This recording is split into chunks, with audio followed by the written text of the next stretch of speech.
Hi, Kelly. How are you doing today? I'm doing great, Jess. How are you doing?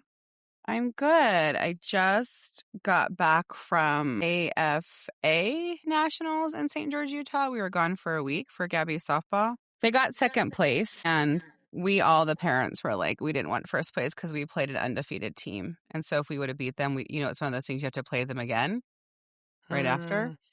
And we had to fight our way. We played at 10, 12, 2, and 4. We played 4 games in a Yikes. row, and they showed up for the 4 o'clock game. It was like 102 degrees outside. That's And so crazy. I was like, but the team we played was out of Utah, and they actually were all class of 2026. They were all So 2008s and been together. They're like you were forever. out there for a week and there was one day you played 4 games? We played Like, 10 games. gosh. I was 7 there. innings, like 90-minute time limit kind of thing? Or what was The the... last 2 games were 7 innings, so they were very long.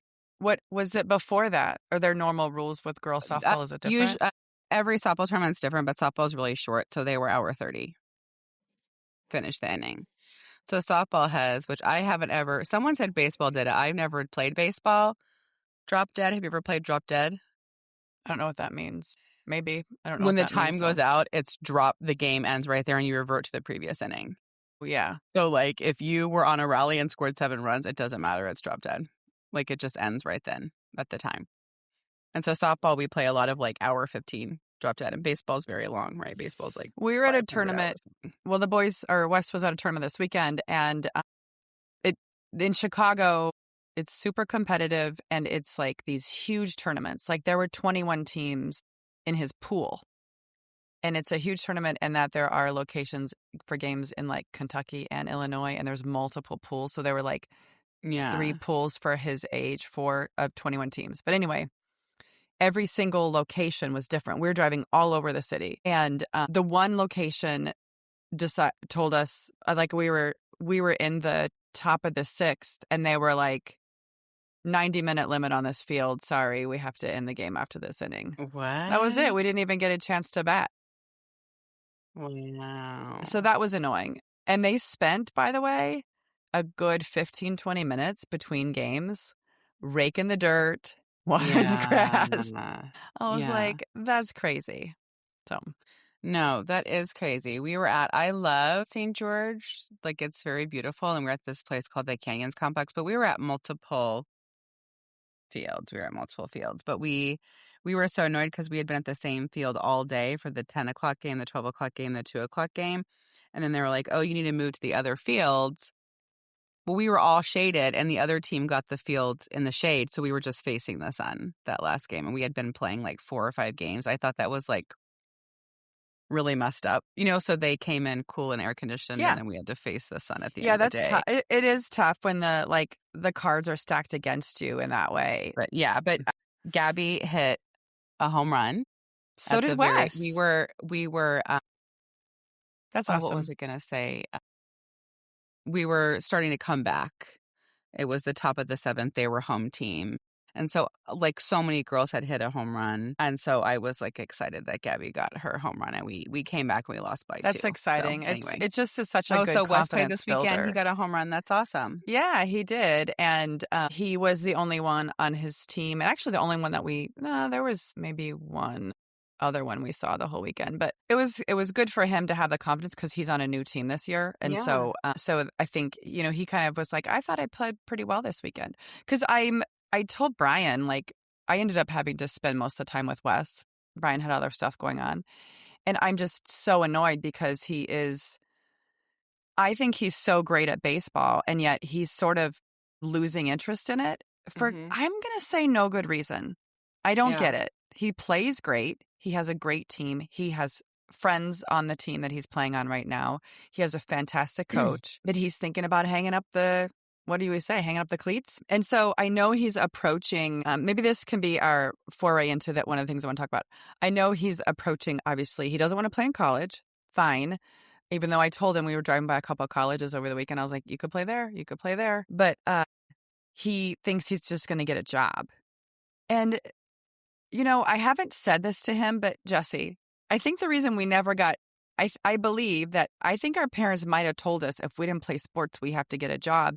And I believe in some reality, although we had a little bit of jobs here and there, it's clear you want to play a sport rather than have a full-time job. You do not want to Well, have a full-time I job don't as a I teenager. remember mom telling me, like, "You'll work the rest of your life. Yes. Just be a student." And so we were never pressured to have a job. I know all We of made my money, right? friends We had jobs, but found yeah, sources of income when we I needed it. babysat, we Yeah. coached, we did all kinds of things, but, I think it's so I know that it's, like, fun to have money, but, like, working's hard, so, I It's don't know. hard and you have to deal with people and you have to do it when you don't want to. At least with baseball, it's a little bit of a, you know, l- it's not like any sport really, right? You're a couple hours a day kind of thing. And maybe you're working out too, but like that's a much more thing that you would want to be doing. So I've got to start to angle that. Beckett is doing flag football camp this week and he's doing it with another friend. I offered it to him and he was like, "Yeah, I want to do it." So I was like, "Great." It's 8:30 to 11:30 today and then 12:30 for the rest of the week. And the other mom who's doing it with me or his friend, it's his friend from St. Helens. Anyway, it's way up. It's way like far away. It's on the beach or like the lake side and it's far away from here. And she works too. And so she was like, I sent a text and I was like, here's the carpool schedule. Here are the days I could do anything. Here's when I can't do something, blah, blah, blah. So she's like, well, I'll drive Monday, Wednesday, Friday in the morning. And she was like, if you can't pick them up, how do you feel about them taking the bus? And I was like, Beck's friend, his name is Rafa, but I know that they've traveled a lot internationally. So I was like, Rafa is like totally like into public transportation. I can see that. Plus the school he goes to, which is a Montessori, I know they do a lot of like field trips for kids where they do like kind of like navigating Mhm. the city at a young Yeah. age. Yeah. So I was like, I'm fine with them taking the bus. It's 2 buses. We saw like what it would be. And so she was like, okay, well, I'll show them where the bus stop is. Jess, there's no way Wes would have ever done that. I think it's his anxiety that would have crippled him into like Mhm. panic about new things. Yeah. So it just makes me think about it's fun when you have more than one child because they're such different personalities and you can present them with similar situations and they would handle them vastly different, right? So I don't Yeah. hear from Beckett at all. I texted him when I knew he'd probably been on the bus for at least 30 minutes. I was like, hey, are you on the bus? How'd it go? Yep, got on the bus. My car doesn't work. It's fine. We're on the second bus. We're fine. All they have to do is get on that second bus. And then when they get dropped off, they're like a block from his friend's Can house. Rafa give 2 swipes for Yeah. Beckett's card? Yeah. You can actually Mhm. give up to 7 swipes technically. Yeah. So I know that worked out, but I would have gotten a panic call from my child, my oldest being like, my card's not working or like multiple texts panicked about Mhm. it. Whereas Beck, he is like, it's just different. The reason I'm making this point is because sometimes when you have a child who is more hands-on in some way, you think that all of your children are going to be that way, and they're not. I didn't know Yeah. that, Jess. Yeah. You have Yeah. 2 older ones, so you've kind of I don't seen 2 know. I different feel like they're all personalities. hands-on, so I don't I don't know. Like, they're all draining. Another thing that I believe that I never thought of until this year is realistically, when you have kids home, you actually have summer workers. In some way, you have summer workers. I have a whole slew of stuff I'm making Wes do. He's filling nail holes right now because we did some trim work like 3 years ago and we never painted the Mm. trim. Yeah. And so I am trying to like think of all the like Yeah. shitty jobs I never want to do around the house that these people will do because I'm trying to do the Calarco Yeah, where you no hide your electronics electronics. till your Yeah. chores are done and it's Yeah. working. Where one weekend I got the kids to read every single day, do a creative item every single day. One day I told Wes, he was like, does cooking count as creative? Absolutely. He whipped up some chocolate chip cookies. Nice. So it's That's working. awesome. That's awesome. Yeah, I don't know if I had told you this, but Gio hates writing, and they had to do a lot of writing last year. Uh huh. And so I told Claude, like, hey, my son hates writing. Did I tell you this? And No, I was like, I need you to make but a I'm summer all workbook. I ears. used to buy the summer bridging activity workbooks for all my kids. They all Yes. had to do Yeah. that. They've all had to do that through 8th grade.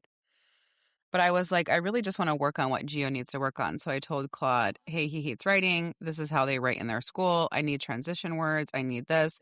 I want him to go from 1 paragraph at the beginning of the summer to 5 paragraphs at the end of the summer. And Claude was like, beep, boop, boop, boop, and made an incredible 60-page workbook that I printed out in color. That's awesome. That's And awesome. it's like, it has phase 1, phase 2, and phase 3. And then it will say I'll pull it up because I was like, this is amazing. Like, I was looking for a workbook to buy, and then I just made it. And it's called Summer Writing Adventure, a workbook for rising sixth graders, because I made it just for Giovanni. And so on the prompt, it will say, what is your all-time favorite food? Describe it and explain why it's the best food in the world. And then it has like a little box that says transition words to try. First, in addition, also, for example, in conclusion. And so it gives you like little prompts. And so he is doing that. Isn't that so cool? I love that. Claude has delivered for me on Mm-hmm. studying for the academic center here in Chicago with Beckett. Yeah. And Beckett we did pre-algebra in about 6 weeks because he had to do a math placement for 7th grade. He wanted to get into honors algebra 1 Right. for 7th grade. Yeah. And so I used Claude for both. And really, honestly, Claude delivered, right? Beck got into the academic center. He actually got into this, this algebra class. Now I'm like, crap, he's going to have a lot. This kid, he came from a school that had no homework. I have no idea how this is going to be for him. It's going to be very, very academically challenging. But we're getting through the book right now. Both of the boys, I'm having them read Lord of the Flies. It was on Wes's summer reading list. Fun. And it was also, rumor had it, a required reading next year for 7th graders for Beck. So I'm like, all right, we're killing 2 birds with 1 stone. Plus, I dangled the carrot of, if you guys read it and complete it, we will do a your choice Grubhub and we'll watch the series on Netflix. Is there a Netflix Lord of the Flies series? Yes. Yes. Yeah. So anyway, they're on board with that. Okay. That reminds me. We'll see. 2 things before we end today. You brought up Netflix. I'm new into crime and I'm crazy. And I watched The Crash on Netflix. Did you watch The Crash? And did I talk about it already? No, but first of all, yes, I have seen it. We have not talked about it. Okay. And I have opinions that I have yet to have people who agree with me on. So I'm curious what yours are. I want to talk about, and maybe we can talk about it next episode. Diaries, because I was looking at what I was going to tell my friend, because I think it's called Motherly Instinct. I sent it to my friend a long time ago. Let me see if I can. Oh, it's called Maternal Instinct. Okay, that's the next one you have to watch. Okay, so what are your opinions? So listeners, if you haven't watched The Crash on Netflix, 2021, a girl was driving her boyfriend and his friend, and she drove straight into a building, and she's in prison now, and because she was 17. Convicted of murder. Says that she didn't do it. It was an accident. And there are actually Netflix brought the documentary, but Netflix has the 3rd documentary about it. There are 2 other documentaries. There is something on Hulu called The Mean Girl Murders, and that's in an episode. And it's also on, I believe, an HBO thing. So anyways, what's your opinion of Mackenzie?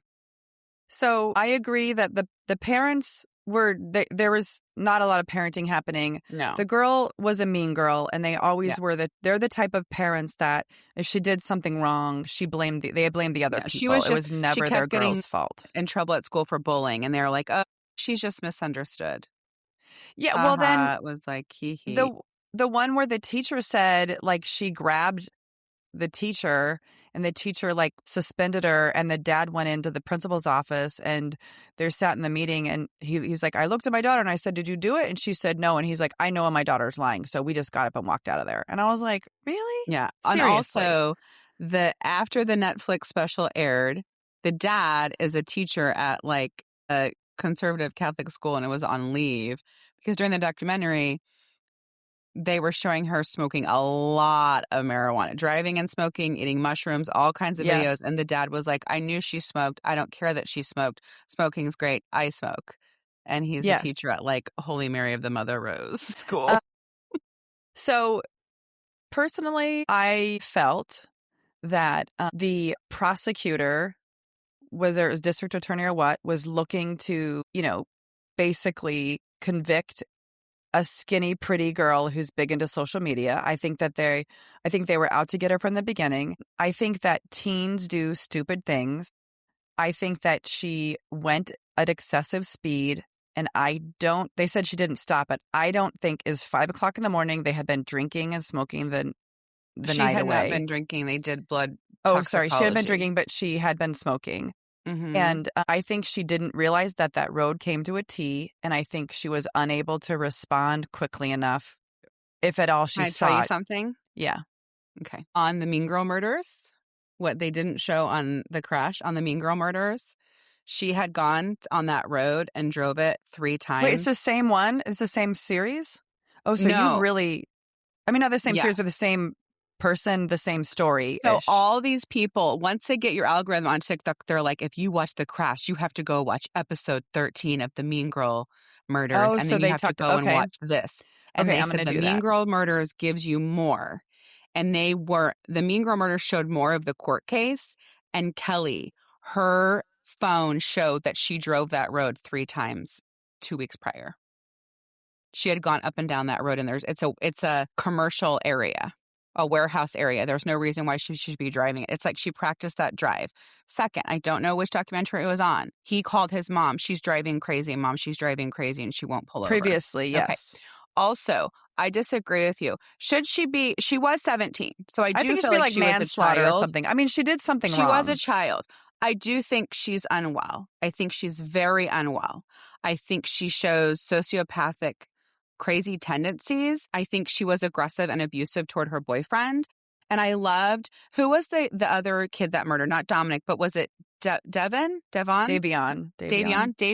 So I loved Davion's dad. And Davion's dad said the worst thing that Mackenzie's parents can do for her is continue to say that she didn't do it and defend her rather than allowing her to get the help that she needs and to completely rehabilitate. Well, something was wrong with her. Who says my daughter's mature and her senior year they let her go move in with her 21-year-old boyfriend? Who does that? Because we also, I think some of my friends were saying, which I agree, which was the boyfriend was basically a drug dealer. And no, he wasn't. He had all, that's what I thought. I go, where does money come from? He had all those businesses. He had a clothing line. He had all this stuff. Oh, that's His family was very wealthy. His family was wealthy and owned multiple homes. So his brother lived beside him. He came from a very wealthy family. Okay. So thank you for correcting me on that. The parents, the one thing that even at the trial when they were able to make a statement, the mom's statement was so pedestrian. And so I thought to myself, they also did not have a very good defense attorney because I feel like there should have been a lot more of what is said to be sympathetic. For example, my daughter is a teenage girl and she has a lot of growing up to do still. And whatever your decision is going to affect her for the rest of her life. I believe that she might be misguided, but I truly believe that if given the opportunity, she will use this as an example. You know what I mean? Just coming from, there's all this stuff happening in Giovanni's baseball world, and this is what it reminds me of. There are parents that I know that I describe by saying they don't live on this earth. Her parents do not live on this earth. Her parents have absolutely no idea what their daughter is doing. They have no. Yes. So when you say that, they chose Kelly, that's not because to. you're here in this world. They are not here. They were so stuck on that she didn't do it. It's just crazy to me. Also, I completely disagree. I didn't get those vibes from the prosecutor. I think they brought in that prosecutor and he was ruling out everything. Maybe it's the brakes. Maybe it's this. Maybe it's not. And then it's all of these pieces come together. He was and he kept saying I'm not saying Dominic's perfect, but why would Dominic, what was happening in his life that he would use a separate phone and be recording her screaming at him? But that is someone who does not feel safe. The parents have access to the girl's cell phone, and it seems like it was a bit of a codependent relationship because the mom showed how even the boyfriend was controlling of her at times. Wait, who? At the end of the show, the mom says, we're going to fight it. We have additional evidence. And she talked about how they had screen conversations between the girl and the mom, the boy's mom, Okay. being like, he won't let me in, or whatever. It was something separate of whatever it was like they did the That's same, what the we're doing the mom same was things. saying. But the mom was Yes. saying that. But I felt like she was in control of the relationship and he kept trying to leave. Like, and I think he was in just like a bad situation. I don't know, like, even though the parents were permissive of it, like, they were dating. There is a good age gap. I know that she was a freshman, he was a senior, but like, you can't give consent for sex until the age of 16. So were there threats of statutory rape? I mean, like, he was 21 with a 17-year-old. I don't know the laws in Ohio. Like, it's all so complicated, but I I think, just, and now my algorithm on TikTok shows all of these experts. So now all of prison conversations are recorded. So there's all of this stuff now about her communication with her parents now and everything. And it's very weird. It's very weird. it's very weird. I'll The give you that. parents were Like, weird and she was raised weird. Something's not right yes. there. And I think Yeah. I agree with Davion's dad that like the parent should back off, let her accept the consequences and have an opportunity to Well, I rehabilitate mean, she's got 15 years of prison, so at some point, that's as early as she'll get before out. she has an Chance opportunity of for parole. parole. So I don't think, and then I just thought, so like all of these people that show her interview when she was like, she was in the interview and then she looks at her attorney and says, should I say anything else? It's just Kelly. It's so weird. Like there's Well, no remorse. It's so dumb.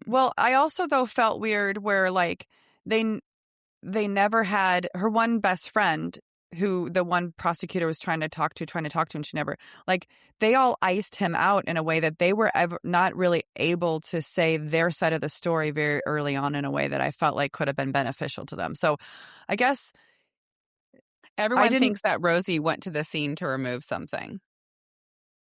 There's all kinds of these other conspiracies now. Her best I friend. think if she went full speed in her car to run into a wall to murder her boyfriend and hope she could walk away from that, then I she's don't got think that was it. serious Yeah, issues. no, I don't think it was. Well, first of all, she was the only one with the seatbelt. I feel like when they showed that the cars were zigging and zagging and the boys didn't have their seatbelts on, I truly agree with the prosecutor. I think they unclipped their seatbelts and it kept going from neutral to drive. I think they were fighting her.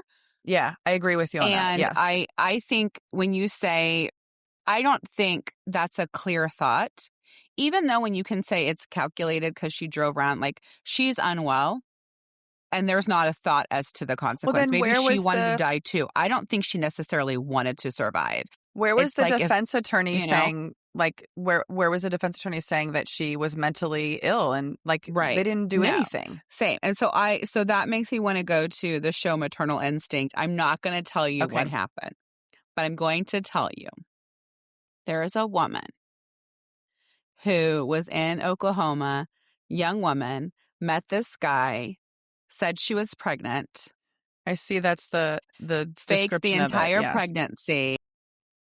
But it starts with the very first scene is the police see her speeding. They pull her over. She's holding a baby in her arms with the umbilical cord cut. And she was like, I just gave birth. I'm trying to go to the hospital. And they were like, what? And then they go to the hospital and they do an exam. And they were like, this woman was never pregnant. That is insanity. That's how it starts. Okay. And so you have to go see it. And Okay. to this day, I'm still like, my mind is broken. It's stuck with So you? we'll have Okay. to talk about it. And I also, same thing about insanity. Like there was no insanity plea. And it was like Texas, Oklahoma. I'm sorry if I said Oklahoma. Maybe it was in Texas and then the I think it border. was. But they I had the kind of death feel like, penalty in Texas. oh, okay. And so I am like, she is clearly effing bananas. I can't believe there's no insanity situation. Because even though you can show things are calculated, that doesn't mean you're well. Just because you plan something out doesn't mean that's okay. Like think about stalkers who murder people. Like you're not a well person. You can be unwell and still have a thought process. It's not like you're just in a corner schizophrenic talking to yourself. There's so many versions of unwell. So anyway. So this is where, listeners, the tables have turned. I prefer to read books on this stuff and watch eye candy. And Jess is maybe the opposite right now. because I want to talk about something that I did not talk to you about when I saw you because I wasn't watching it, which is Off Campus. Oh, you did watch it? Or you I read am it? watching it. I'm watching it now. Oh, where are you? I don't know. I'm episode like 7, maybe 6 or 7. Here's what I want to talk to you about. And I don't know if we have to cut over to a different episode here. But the reason I love that show, and this is like a linkage to Chasing Brighter in some way, is it makes me nostalgic about who I was in my 20s. Oh, really? Yes. I don't know if you feel that way. Like in college, like going to the dances, having crushes, not all the other things that are off campus, but that's maybe made for TV. But all of that, like, do you remember that? That was fun. I feel like on these shows or whatever, like I feel like it's so amazing that the people in these characters are, number one, emotionally mature. Like all of the men on off Yes. Yeah, I campus think that's all great. talk and support each other, which I think happens in real life. We just don't show it on Yeah. TV. And the women are sexually liberated. And so we've already talked about this in some episodes. I was not sexually liberated. I came from Catholicism where you 100%. don't have Yes. sex before marriage and everything is Yes. shameful. Yes. So this doesn't spark anything in real life for me because I didn't feeling great about sex or my body and running around and having a ton of sex because we were on a school where sex was illegal. Like at Notre Dame, if you were found having sex, you could be kicked out. Like I don't know if that's changed, Kelly, Well, I don't but remember the kicking I out part, but like you couldn't stay over within a boys' dorm. no, I had a friend that was drinking and they found her in a boys' dorm and she had to go to drug and alcohol classes and was almost suspended from school. So for me, it's like not, it's pure like Pleasure to spectator for watch. me watching the Okay. show. So I think about it differently because I didn't do any of that in college either, but I love the finding your people and having your tribe and being with them all the time and them having your back. I felt like that is one of the things I loved about college once I found my people. This whole thinking of finding your passion and like following it is super interesting to me on this show. Yeah. Also just learning who you are and how they are going through that. And I think all of those things as our kids are moving into that college mode, I'm not hoping that they,